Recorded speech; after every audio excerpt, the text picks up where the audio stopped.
তোমরা কেমন আছো? আশা করছি তোমরা প্রত্যেকে যে যেখান থেকে দেখছো ভালো আছো। আর আমাদের এখানে কন্যগর আজকে বৃষ্টি পড়ছে তুমুল। আজকে হচ্ছে রবিবার, তো আমার হাজব্যান্ড গেছে আর আমার বাচ্চাকে নিয়ে গেছে তার মামার বাড়িতে, দিদুন বাড়িতে গেছে।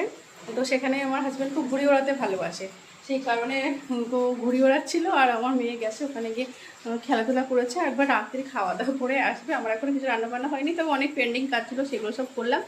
আর বাইরে বৃষ্টি পড়ছে। পেন্ডিং কাজ বলতে সে বিশাল কাজ ছিল, যেগুলো বাচ্চাকে নিয়ে একদমই করা সম্ভবই না। গয়নাগাটি থেকে শুরু করে যা ছিল, শোনা নয়, এই টুকটাক গয়নাগাটি সব বিশাল উটোয়াটা, তো সব এদিক ওদিক হয়েছিল। সব এগুলো সব গুছিয়েছি, অনেক কাজ ছিল, এসব কমপ্লিট করে এখন একটু ফ্রি লাগছে। আর বাইরে পড়ছে বৃষ্টি, ভীষণ ভালো লাগছে। একটা চা হলে তো খুব ভালো হতো, কিন্তু এখন আর করতেও ইচ্ছা করছে না। বাইরে বারান্দা এসছে, দেখো ভূতের মতো দেখতে লাগছে, কিন্তু বৃষ্টি হচ্ছে বেশ। Bye bye.